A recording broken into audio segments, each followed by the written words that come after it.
When it comes to crime, not all cases are as they appear. They're not as clear-cut as people might think. He's retired NYPD, and he's here to talk about the realities of doing the job. Welcome to the Law Enforcement Talk Radio Show. In the Law Enforcement Talk Radio Show, we are joined by special guests talking about their experiences, the realities of investigating crimes, plus those who have experienced horrendous trauma. Police, first responders, military, and victims of crime share their stories. Hi, I'm John J. Wiley. In addition to being a broadcaster, I'm also a retired police sergeant. Be sure to check out our website, letradio.com, and also like us on Facebook. Search for the Law Enforcement Talk Radio Show. How would you like a free ebook about 15 tips on how to improve, how to get better health? 15 tips. These are tips you can implement today. They don't cost a bunch of money. They can add years to your life. They can add quality to those years. You can get them by going online to lethealthy.com. That's lethealthy.com. You can download the ebook there for free. When I say free, there's no sales funnels. There's no credit card info needed. None of that stuff. That's lethealthy.com. lethealthy.com. That's lethealthy.com. Again, it's lethealthy.com. And let's get healthy for free. Calling us from New York area, we have Dave Goldstein on the Law Enforcement Talk Radio Show. Dave is retired from the NYPD. He was also a cop at a local university. He has since left law enforcement totally. You promise, Dave? Totally? You're out of the law enforcement game? He's authored the book. For now. Yeah. For now. It's called Another Body in Brooklyn. It's a fiction novel based on real-life experiences, and his website is anotherbodyinbrooklyn.com. Dave, thanks for being a guest on the show, and thanks for your service. Both very much appreciated. Thank you, John. It's a pleasure to have you here. We're going to talk about this is something that really is a pet peeve of mine, that so many people, especially when they read something in text, in the news, on social media, whatever it might be, print and pay, well, the police didn't do their job because how come they... Not everything in police work is clear-cut, and it's certainly not like the media presents it, is it? No, that definitely not. And as a matter of fact, so much of what, and this is, I'm going to get your opinion on this. So many times we gave people breaks. We didn't arrest everybody that could be arrested because, quite honestly, you didn't have enough time. But you gave a lot of breaks. You used this word called discretion. And we didn't arrest everybody. But, for example, and I know you handle plenty of these, domestic calls. Who struck who? Who said what to who? He said, she said. All that stuff without evidence, forget about it. Right. It's tough. I mean, domestics are tough. You have to do a thorough investigation. You have to go where the evidence leads you. Everything from the initial phone call to when you get there to interviewing the both parties to looking for if there is any video footage and any witnesses. And you have to go with and you have to make sure you control the situation and that you do a thorough investigation. But right. At the end of the day, you do the best job you can. I got to ask you this question. When did you start policing and when did you retire? All right, so I started, I was on LAPD for a few years before I went to NYPD. I was there for about 2.5 years. You went from LAPD to NYPD to a university police department. Yeah. So I started in 2001 in LAPD. My first year I was in South Central LA in Southwest Division. And then my second year, after my probation, they moved me up to West Valley Division. And then I missed New York, so I went back to New York, and I had to go through the NYPD Academy. And then I started out in my first 5 years. I was in transit, and we covered in Brooklyn, and we covered Brownsville, East New York, Bedford-Stuyvesant, Bushwick. And then I got promoted to sergeant. I went to the 8-1 precinct in Bed-Stuy, Brooklyn. I was there for about 5.5 years. Then I got promoted to lieutenant, and I had to leave Brooklyn, so I went to the 113 precinct in South Jamaica, Queens, and as a lieutenant platoon commander. Well, you've had a long, distinguished career. Have you seen a lot of changes in police work in your career? Yeah, I mean, so even when I started, people were complaining about the job, and 20 years before that, people were like, there's a lot more scrutiny on police officers than there's ever been, obviously, and with the advent, first it was like camcorders, and then it was cell phone cameras, and now it's video everywhere. Sometimes people only see a small portion of what happened, and they don't see the entire situation. So if you see two cops approach a person on the street, and then all of a sudden the guy tries to walk away and the cops start fighting him and put him in handcuffs, it's like, why did they do that to that guy? He was just walking down the street. Well, you don't know what happened 5 minutes before. Right. The guy just robbed someone. And by the way, that guy could be wanted for multiple murders. You just don't know. Yeah, you just, and so it's like you can get a snippet of an encounter and make it look bad. And sometimes, look, do cops always do the right thing? No, but a lot of times when you see these videos, you're not seeing the whole situation. Even body cam, the body camera is pointing one way. You're not seeing something that happens to the side, behind the person. You're not necessarily hearing everything. And so there's a lot more to it. And so when you really, before you're second-guessing people, you really have to have all the facts. Right. Well, that's a pesky little thing that a lot of people don't want to and don't have patience for. They don't want facts. They don't want investigations. They don't want any of this stuff. They just want immediate action. And by the way, I love this all the time. I just did a post yesterday on my Facebook page, Law Enforcement Talk Radio Show Facebook page, and about a police department in North Carolina. They fired an officer for shooting into an occupied building, an occupied house. And people are like, right, they want him arrested. Okay, well, that's not our call. That's called the state's attorney's job. That's someone else's job. And by the way, you have to develop this thing called probable cause and evidence. To fire someone as probationary is totally different than someone who's been on the job for a long time. Yeah, you have a lot less protections if you're on probation. And where if there's doubt, they might err on the side of quote-unquote caution and just say we're going to dismiss you. But that's in no way saying that you're guilty of a felony. It's No. That's a totally separate matter. It's a totally different matter. I've got to ask you a question before we go on to your story. We're going to talk about two cases that really are not as a lot of people would think. They're not as clear-cut as people would think. And there's a lot of he said, there's a lot of, by the way, I am so opposed to drama and trauma. I don't want any of that in my life at all. I went through years of that. And now it's, what's the old Joe Friday line? Just the facts, ma'am. Just the facts. So before we get into that, got to ask you a question. I came on in 1980. I retired in 1992. I got hurt by so-called an unarmed man who made a play for my gun, at which point he became armed. 6 shots were fired as a revolver cop. Thank God he lived, I lived, but I thought I sprained my wrist, and I had multiple surgeries, steel plates, and I was retired at the age of 33, which is where my real trouble started. However, trying to tell people that story, it's as if they don't want to believe it. Have you encountered that? Well, yeah. I mean, so when you're going hands-on with people, things happen. They can do anything they want to you. I've been bitten twice where it's broken the skin, a bunch of times where it didn't. They just bit my jacket or something. I've been head-butted. They can kick I've been rolling around on the ground with one person and someone else kicked me in the head. There's no rules. We can't do things like that. I can't smash someone's head into the ground. I can't bite someone. Police have rules. So it's not really a fair fight. That's why when people say, well, why was there 3 cops on it? Well, manhandling a grown man who's high or drunk or just very angry and in a bad place is not the easiest thing in the world, especially if he's got some size on him. And things happen. You always have. I have had someone try to go for my gun. Luckily now we have the holsters are a lot better, the double retention holsters. But obviously you got to be cognizant of your gun. But when you're in a fight, it's not really a fight. It's not. It's a different thing. We're going to take a short break. We're talking with Dave Goldstein, who's retired NYPD, also LAPD, also a university police officer. He wrote the book, Another Body in Brooklyn. His website is anotherbodyinbrooklyn.com. This is Law Enforcement Talk Radio Show. We will be right back.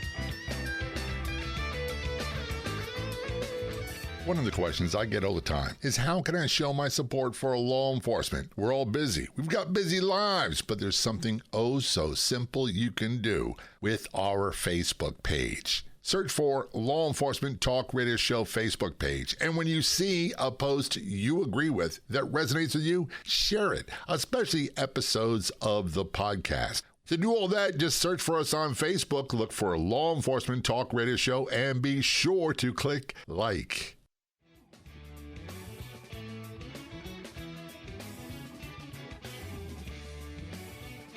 Return conversation with David Goldstein on the Law Enforcement Talk Radio Show. Dave is retired from the NYPD. He is also a former LAPD officer and a university police officer, and he is author of the book, Another Body in Brooklyn. And his website is anotherbodyinbrooklyn.com. That's anotherbodyinbrooklyn.com. By the way, the novel is a fiction novel based on real-life experiences, so check it out. It's Another Body in Brooklyn, and I will check it out. Dave, so much of police work is not cut and dry. It is not as what people would think. I wrote an old article that's on my website. Hindsight's 2020, but foresight in police work doesn't exist at all. And it's so easy to second guess and blame people.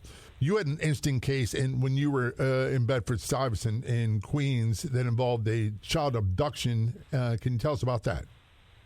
Oh, yeah. It's actually Bed-Stuy, Brooklyn. But, yeah, so like you said, we don't always have all the information going into something. You could go to 15 calls in a day, and you just don't have all the information. So I was a sergeant in Bed-Stuy. We get a call. It's a residential block about a male who had tried to abduct a child. I think she was like 11.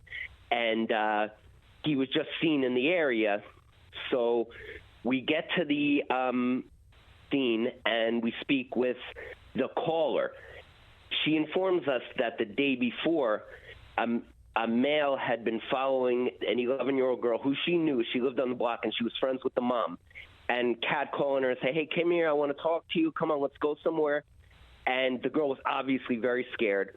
This guy, he's a big guy, and he's also a career criminal. And so she was obviously really worried, and he didn't know the girl from anything. He'd never seen this girl before. So the girl is really scared. She gets between them, and she's like, "No, you need to stop." And I don't know if he was drunk or high, but he's like, "No, you leave me alone, blah, blah, blah." He winds up stomping her foot and spitting in her face. And then, but the girl's able to get away, and then he takes off. So I said, "Okay, well, let's get him. You just saw him here?" "Yeah, I just saw him. He went that way." So I get her, put her in the back of the car. We drive around. She points him out. We arrest him at that point. He was very argumentative, but he didn't fight us or anything. So we have him in custody, and I call one of my units to come pick him up. And so they come pick him up to transform to the precinct. And now I'm going to get the story, and I got to find the girl and everything. So a lot of people on the block had seen this. So people are coming out of their houses, and they're upset. And I'm like, "Whoa, why are you guys so upset? We got the guy, And they're saying, no. What happened was yesterday, 2 other cops had come. It turns out they were from the school unit. They weren't my cops. And he had been detained the day before. And they said that, well, since the girl's mother wasn't there to make the report for her, they couldn't do anything, which is, I told them that's not true. What the situation will be with that is you either stay with the girl till mom gets home, or you bring the girl to the precinct with the mom's friend, and you wait for the cops, and you wait for the mom, and then you make the report, but you're going to make the arrest. Right. But anyway, so I said, I apologize for that. I don't know what happened. I'm going to talk to the cops. I mean, I never had a problem with those guys. They liked kids. They were in the school unit. I don't know what happened. So I said, well, how did he leave? And he said that an on-duty corrections officer came and picked him up. So I was like, that was his sister. So I was like, okay, that's crazy. I apologize for that, but we got the guy now, and we're going to go from here. So I go back to the precinct. I got the girl, and I got mom, And I find the report that was taken the day before from these cops. Before we go into that, you said... they didn't make a report for the girl. Hang on a second, Dave. You said the guy was argumentative, but he didn't fight you. Did anything occur to make the alarm bells go off in your head, something seriously not right with this guy? Yeah, I mean, he was clearly he was a street guy, street criminal. I mean, so... I thought he was going to fight us because at first, he kind of started ball his fists and, he acted like that. But me and the guys working with, we grabbed him up real quick and cuffed him, and he didn't. But, you could tell he was the guy who liked to fight. Right. So the next question I'm going to have is, when he approached the girl, and this is something a lot of people get confused about, we've got a thing in the United States called free speech, and there's threats that people can make. They're called conditional threats, and different states have different laws and different rules. We don't know what his actions were and his demeanor was with that person, do we? No, and that's why I think the cops didn't do a thorough investigation. Right. That's where I'm getting at. If you felt there was a threat and this guy acted in a threatening manner, I can't see anybody, any police from any agency, walking away from a juvenile victim. I just can't see it. No, I think they just didn't get the full story is what I think happened. All right, good. So we clarified that. You got the guy under arrest. You got him back to the station. What was the end result in court? So the fact that the cops had let him go the day before, it caused a lot of problems. And that's always going to be a situation. If you have a domestic and a cop doesn't make a mandatory arrest, or you have anything like that, basically that cop becomes a witness for the defense. Right. Because the defense is going to say, well, the cops were there the day before, they investigated, and they determined that no crime occurred, and there should be no issue. So that's why cops have to make thorough investigations. If you don't know something, you have to find out. You can't assume. And you can't always go by what the people tell you. That's the other thing, is that you can't always go by what's said. You got to have evidence. And see, and New York is very similar to Baltimore. And for example, and it's been a while, it could have changed, but we couldn't go exactly with what snitches or informants told us. So we had to have corroborating evidence. So you couldn't go by just what someone said. You had to have evidence to back it up. Right. I mean, so cops can't testify to something somebody told them unless it's an admission or a confession or a spontaneous statement by a suspect, basically. But so you do have to have corroborating evidence, but if you have multiple witnesses to something, that's usually that's evidence. That's usually pretty good. So I get why, and a lot of people don't get this, but this is part of the reason why we don't use the term suspect. We don't accuse someone of committing a crime, because you don't want to be the guy in court say, well, it turns out that you prejudiced the case, and you could be wrong as the day is long. Because there have been a couple cases where I arrested people, and it turns out I was flat out wrong. Yeah, no, it can happen. And as a cop, you have to make sure you're providing all the evidence, everything, even if it's not what you want it to be, to the district attorney's office, who's going to provide it to the defense. And you have to make sure that you don't get creative in the way you write things up, that you just stick, like you said, just the facts. Just Joe Friday line, just the facts, ma'am. By the way, so in court, what was the final disposition of the court? So he got off with a slap on the wrist, and the public defenders had like a whole. He had a very bad criminal history, so they didn't want him. Public defenders, a lot of them, they just don't want anyone to go to prison. Yeah. So they made a big thing with the cops, and I don't want to go too much into it, but one of the cops wound up being a witness for the defense, and the DA's office was not happy. But, me and my cops did the exact right thing, and the people were very appreciative because there was a lot of outrage.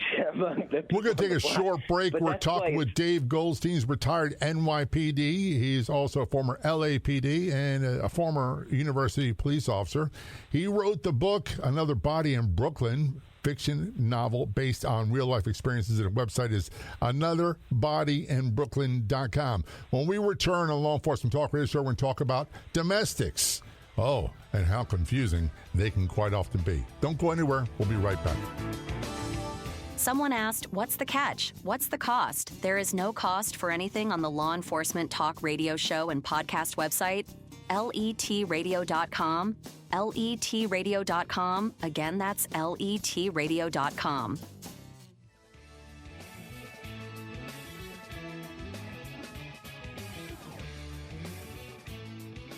Return conversation with David Goldstein. He is retired NYPD. That's New York Police Department, by the way. Former LAPD. That's Los Angeles Police Department, by the way. He's also a former university police officer, as well as the author of the book, Another Body in Brooklyn, fiction-based novel based on real-life experiences. And his website is anotherbodyinbrooklyn.com. Before we talk about your overachiever status, Dave, we're going to talk about something that a lot of people really don't get right, is domestic calls. And for example, this is from my own experience. In Maryland, I know is different than New York State, but when I got separated and divorced and child custody, and we had shared parentage, but she had primary physical, all that is a civil agreement. None of that really matters. It's unenforceable unless you take them to court. And so much of what happens in domestics, and there was an incident in Connecticut that changed the way we handle things totally. But did you see in your experience that domestics were ever clear-cut? No, I mean, occasionally they are. I mean, but a lot of times, especially when kids are involved, or, you know, especially when it's like you said, a he said, she said, sometimes there's a lot of gray, and you really have to just go where the evidence takes you, whatever the evidence you can get. We had a case that, and I'm paraphrasing, so I don't have. We used to handle things quite differently prior to this case in Torrington, Connecticut, which we'll talk about in a few moments. If a crime allegedly occurred that was not committed in your presence, we would take the information, take a report, and say you go see a court commissioner and get a warrant for the arrest, because we didn't see it. However, in this Torrington, Connecticut, which involved a domestic violence call where a woman was severely beaten, it changed the way we did things totally across the United States. And then there are two things we had to look at. Was there any kind of physical evidence, any kind of marks on them? If there was, someone went to jail. If we thought that there'd be physical harm afterwards, someone went to jail. It didn't matter. And quite often you would do that to protect the so-called victim. However, a lot of people didn't get that. They just say, oh, you went and locked people up and you took them to jail, and qualified immunity should go out the window for that. Yeah. And it created a no-win situation. So, for example, and I'll get off my soapbox after this, I had a former cop who, a domestic violence call in Charlottesville, Virginia, and he didn't do anything horribly wrong. This is after the Torrington, Connecticut case. The guy was acting out. He was running towards the victim. He grabbed him, body slammed him, threw him against the wall, handcuffed him, locked him up. This officer got charged with assault, got arrested, got convicted, and lost their job. And we say, well, according to Torrington, Connecticut, what else was the officer supposed to do? Well, I mean, if you're trying to protect someone from being assaulted, you're allowed to use physical force. Right. So you could slam someone to the ground and take them in custody. That's absolutely what what I'm hearing is that the guy did nothing wrong, but yeah, as a sergeant, that sounds crazy. You were a sergeant before you got promoted to lieutenant. As a sergeant, they run the show. They run the police departments. You had to make the calls, and I saw nothing this officer did wrong. And I'd be the first one to say, if they did something wrong, then crucify him. Go for him. Go for it. Yeah, no, your job is to protect people. That's your first job as a cop, is to protect life. And you have to protect people. There should never be a situation where a cop is hesitant to act when someone's life or their physical security is in danger. Right. Right. And we were always taught early on, make a mistake doing your job. Don't lie. Do not justify. Do not write he fell down the stairs. If you had to hit him, say you hit him. Here's the reason why you hit him. None of the stuff that people swear goes on all the time. We got off the topic. Your career as a lieutenant, you were involved in a domestic violence complaint and a child custody dispute. Can you talk about that? Yeah, and it's pretty common. I just remember this one because it wasn't too long before I retired. But So when you have a situation where, like you were saying before, if me and you have a kid together, basically we both have, unless there's a court order, both of us have access to the kid. We could take the kid. It's not a kidnapping situation. Right. However, if the kid is potentially in danger as a result, you still need to get that kid back quickly. And I've seen things that I wasn't involved in where it went really bad because the cops didn't act with a sense of urgency in these cases. And I'll give you so the example I'm going to give is at this point I'm a lieutenant in South Jamaica, Queens. Woman walks in the station. She's all beat up, and she says, my baby's father, he never wanted anything to do with the kid before, but all of a sudden he beat me up badly, took him, and says, you're not going to see him again. I'm going down south. Now, you're not going to see him again could just mean he's going down south, or it could mean something worse. Right. So we have to get that kid back quickly. Obviously, we have to arrest the guy for domestic violence, but that's not even the main thing is making sure that kid's all right. So if you want to treat it, say it's a welfare check or something like that, it's fine, but it needs to be acted on. You don't sit there and twiddle your thumbs and say, let's talk to the detectives, let's do this whole thing. No, you just got to get the kid back quickly. So, she was very upset, obviously, but I said, you need to calm down, and I need to get where do you think he is right now? Because a lot of times victims, when they've dated somebody, they know what they're going to do. They know where they're going to go. Half the time, they know how they escape when the police come. So you just got to say, where do you think he's going to go right now? So she says he'd probably go to his mom's house because it just happened. So we go over there, area the mom's house, and we see him walking with the kid. The kid's like maybe a year and a half. Little kid, little baby. So we go up to him, and you can see what his state of mind was because he immediately sees the cops walking up to him. He knows he just beat the mom up. He immediately becomes very irate. And now this is a situation cops are in a lot where somebody's holding a small child or a baby, and not only is it that you're going to have to arrest this person, but you're worried that something's going to happen to this child. Because you don't know if they're going to drop the kid. You don't know what they're going to do. Or throw the child at you, which I've had people do. That situation. Yeah, a lot of people use these babies as shields, human shields. Yes. Yeah. It's happened to me a lot in my career, a lot. And luckily it's never gone bad, but, it could have a few times. I've read some of these stories, and unfortunately, it never went really bad with me either. But here's the thing that I'm still to this day a bit troubled about: it's more so with the prolonged violence against children from parents. But how a parent could do that, I'll never understand. How they could hide drugs in a baby's diaper and then throw the baby at you, I will never understand, and I'll never say that's okay. Doesn't mean you get to have a free-for-all and start knocking people's teeth out. It just means that certain things in life you just got to deal with, and that's just one of them. Yeah, I mean, as the cop, you have to be the adult in the situation. So this guy, he's the only victim in the world right now. He doesn't want to go to jail, but, you have a kid. And I think if it's me or you, even if I was being accused of somebody, my first thought would be my kid. I would want someone to hold the kid, get them to a safe place. We said, well, give the kid to mom. The kid will be fine. But he didn't want that. He became more and more aggressive. I was eventually able to calm him down a little bit, and we were able to kind of pry the baby out of his hand safely. And at that point, he started fighting us, and it was it wasn't that bad a fight, but it was there was some blows thrown.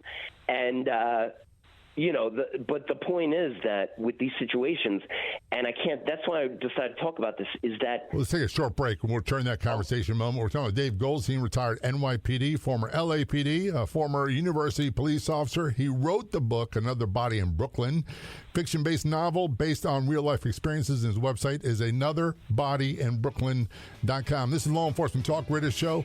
Take a short break. We'll be right back.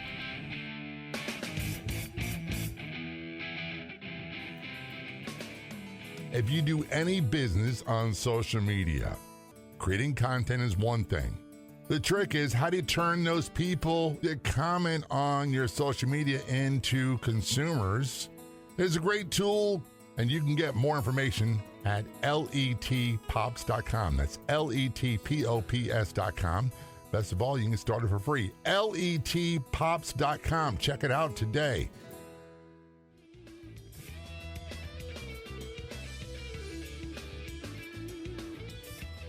Return our conversation with David Goldstein, retired NYPD, that's New York Police Department. He's a former LAPD officer, a former university police officer. He wrote the book, Another Body in Brooklyn, which we'll talk about in a few moments, fiction-based novel based on real-life experiences, and his website is anotherbodyinbrooklyn.com. David, thanks for your service, and thanks for being a guest on the show. Both very much appreciated. One of the things that I get is when you said, and it almost made... more often than not, when people gave indicators that they're going to hit me or they want to fight, it was usually a fight. It wasn't the kind of thing that people would send out false flags for. As a matter of fact, if they didn't want to fight you, you would usually know. It took a hardcore criminal that would put out feelers that they're not going to fight you and then fight. So when you said the fight was on, it wasn't a serious fight, how bad was it? It wasn't a bad fight. We had three of us. I had myself, the guy I was working with, and I had one other guy because the other guy was holding the baby. But we had him pretty good. But I was in a bad position because I was like very close to him because we had just the cop got the baby out while I was like holding his eye contact. And so I was in a bad position. So I wound up. I did have to hit him once, and we reported it, of course, use of force. But it wasn't, I've definitely been in a lot worse fights. That wasn't that bad. I can't keep track of this. There's indicators of fighting, and it's like, so if you go to grab someone and they push your hand away, that means he's going to fight you. Right. 100% of the time, people think, oh, that's not resisting arrest. You just push your hand away. No, that means they're going to fight you. If somebody just steals their body and becomes rigid, they might not fight you. That happens a lot where you're able to, it's better if you have two people, we each grab one in their hands and, get it behind the back. Sometimes they don't. But once somebody makes those aggressive moves, they ball their fists, they get into a fighting stance, or they just, like they push you or something like that, they've already started fighting. Right. And one of the things, and that the cameras don't pick that up quite often. And one thing they don't pick up, especially when it's filmed by a so-called witness, is they don't record what the people say. So, for example, you may not see, you said an important thing. And I remember being a rookie cop and getting into fights, and an old-time police came to me. He goes, listen, if a guy says he's going to hit you and puts his hand in a fist, nail him. Don't wait for him to swing first, because if he gets a lucky punch hits you on the button, you're out cold. And then you're totally at his command. And there's nothing you can do to stop what he's going to do. Yeah. No, it's true. And we've all been in the more situations you're in, you look at situations, you're like, yeah, I should have reacted. I should have acted sooner, but I was trying to, right, diffuse the situation. And then sometimes you'll be in a situation where you immediately just grab the guy, yoke him, or do something. And it's like, you're like, yeah, because I knew what was going. But sometimes, like you said, things aren't always clear cut. Sometimes there might be a big audience and you're like trying to really not make a big scene, or you have a lot of people around you, and like it's happened to me, where now some of these people might become aggressors. If you start fighting with this guy, you could be hit by somebody else. So sometimes, but the fact is that, like, once somebody makes it their attention that they're not going to jail, they're not just being uncooperative. They're not saying, why do I have to? I didn't do anything. I didn't do it. That's one thing. But once they do some kind of an act that makes it clear they're not going to jail, then at that point, you have to use usually physical force to take them into custody. And speaking of physical force and use of force, a lot of people talk about the use of force continuum. We didn't have that back in my day. And by the way, we did, I'm sure something you did, de-escalating all the time. That's an end result. It takes two people. Police alone can't do it. It takes a bad guy's cooperation. But I've been in more fights than I can remember. I tell people, and I don't do it often, Dave, I was in 4 shootings in 10 years. The first 2, I never fired a shot back. The second 2, the last people lived, and they're good. They're long, prolonged affairs. I had many close calls. I got stabbed once by a drunk. I got smoke inhalation from rescuing people in house fires. I was in more car accidents you can shake a stick at, and more brawls than I can remember. More fights than I can remember. And I don't think I was unique. No, I mean, because people think you're just fighting with people when they're being arrested, but it's also somebody who's emotionally disturbed, like somebody who needs to go to the hospital for evaluation. A lot of times you can't talk them into it. Right. There's going to be physical force. They're going to attack you, or they're going to refuse to be handcuffed for the psych hold. And especially in New York City, you could go to 6 of those calls in a day. It's such a condensed city. It's such a busy city. So you're going to be in a fair amount of situations. A lot of times you could talk people into custody. Cops are very good at talking to emotionally disturbed people. I think people think the opposite. More so than everybody else. The fact is, with emotionally disturbed people, when somebody's in a home or a hospital where they can't leave, but they're acting to a point where it's super violent, they call the cops. Right. There's no magic doctor or nurse who has the cops' resources, because cops, yes, are good at talking to people, but cops also have the ability. Cops have handcuffs. Cops have pepper spray. Cops have batons.